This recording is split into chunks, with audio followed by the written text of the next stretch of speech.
ধর্মকে কেন্দ্র করে আগে সম্প্রীতি ছিল, এটা একদমই ঠিক না। আজকেও ধর্মকে লক্ষ্য করে সম্প্রীতি আছে, বাংলাদেশে কিন্তু সম্প্রীতি আছে।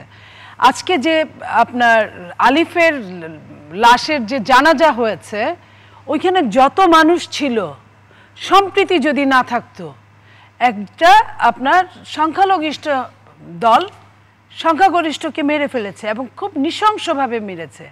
যদি আপনার সম্প্রীতি না থাকতো তাহলে আজকে অনেক অনেক বড় বড় দুর্ঘটনা ঘটতে পারত।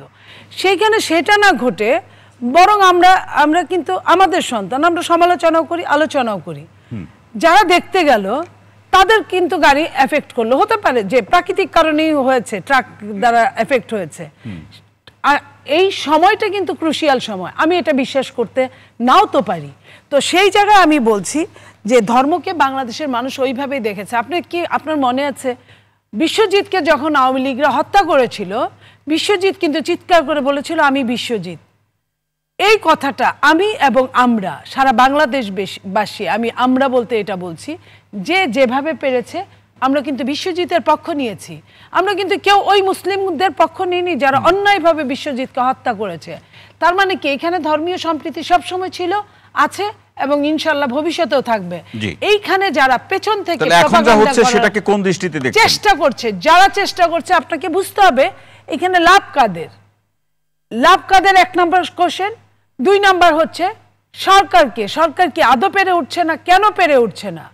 সরকার যদি প্রথম দিন থেকে আইনের অনুশাসনটা হাতে নিত তাহলে কিন্তু বিচারের বাণী নিভৃতে কাটতো না, তাহলে কিন্তু এই পর্যন্ত হয় না। কিন্তু সরকার তো সকলের সহযোগিতার মধ্যে দিয়ে তারা চলতে চাচ্ছে। এটা তো বুঝাতে পারে নাই যে এই চিন্ময় কৃষ্ণ দাস সে কিন্তু এই যে আপনার সুনির্দিষ্ট অভিযোগে রাষ্ট্রদ্রোহিতার, সে কিন্তু পতাকার উপরে পতাকা দিয়েছে রাষ্ট্রদ্রোহিতা। এখানে কোনো নাই।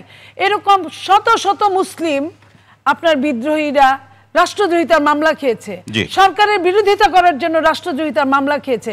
তারটা তো জেনুইন রাষ্ট্রদ্রোহিতা, কিন্তু জেনুইন ছাড়াও যে কোনো কোশ্চেন করার জন্য রাষ্ট্রদ্রোহিতা মুসলিমরা মামলা খেয়েছে, বিএনপি মামলা খেয়েছে। আমরা কার কাছে এটার জন্য আমরা আশ্রয় পেয়েছি? পাইনি কারো কাছে। যারা আজকে পেছন থেকে মদত দিচ্ছে সেদিন তারা কোথায় ছিল? তারা যাদেরকে লালন করেছিল, কৃতদাস বানিয়ে ক্ষমতায় বসিয়েছিল, তারা তো সেদিন বলে নাই তোমার সরকার এই পরিস্থিতিগুলোকে, নির্বাচনের মনে পড়ে সরকার এই পরিস্থিতিগুলোকে যেভাবে মোকাবেলা করছে সেখানে ঘাটতিটা থেকে যাচ্ছে কোথায়? সরকারের এই যে বললাম যেখানে আইনের অনুশাসন সে করতে পারে নাই, মাইন্ডসেটটাও চেঞ্জ করতে পারে নাই। সরকার কিসের জন্য এই যে আমরা যে ভোটের কথা বলছি, আমরা তো এই কারণটার জন্য সরকার হঠাৎ করে বিএনপি 18 বছর ভোটের বাইরে ছিল।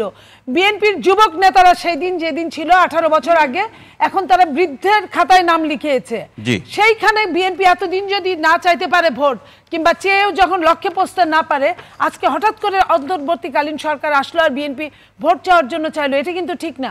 কারণ বিএনপি পোর খাওয়া একটা দল। বিএনপি জানে যে বিএনপি যাদের সঙ্গে পেরে ওঠে নাই তাদেরকে কিন্তু বাইরে রাখা হয়েছে, তাদেরকে কাউকে অন্তর্বর্তীকালীন সরকার অ্যারেস্ট করে নাই, তাদের বিচার হয় নাই। তাদের শুনেছি 650-র মতো লোক আপনার হাই প্রোফাইলের যারা অ্যারেস্ট হয়েছিল তারা পরে কোথায় কিভাবে চলে গিয়েছে আমরা পরবর্তীতে বিভিন্ন টেলিভিশনে দেখেছি। আপনার বিদেশের কোনো পার্কে, রেস্তোরাঁয় কিংবা শপিং মলে আমরা দেখেছি তারা আড্ডা দিচ্ছে, হাসি তামাশা করছে। এই মানুষগুলোকে যদি সরকার না ছাড়তো, সরকার কিন্তু জানে কারা ছেড়েছে, সরকার যদি খামোশ বলতো, অথবা যারা সারা বাংলাদেশে ছড়িয়ে ছিটিয়ে লুকিয়ে আছে তাদের ঘর ভর্তি কিন্তু টাকা পয়সা, তাদের মাথা ভর্তি অন্যায় চিন্তা ভাবনা, ভালো ভালো মানুষগুলোকে অ্যারেস্ট করে দিনের পর দিন অর্ধপাগল বানিয়ে ফেলেছে, অর্ধমৃত বানিয়ে ফেলেছে, গুম করেছে, খুন করেছে। সেইখানে যদি তারা কোনো কথা বলতে না পারে, সেই দিনও কিন্তু সুশীলরা কিছু বলে না। আজকে কেন, আমি শেষ করি, আজকে তারা যখন অ্যারেস্ট করতে না পেরেছে এই অন্যায়কারীদেরকে, এটাও একটা কারণ।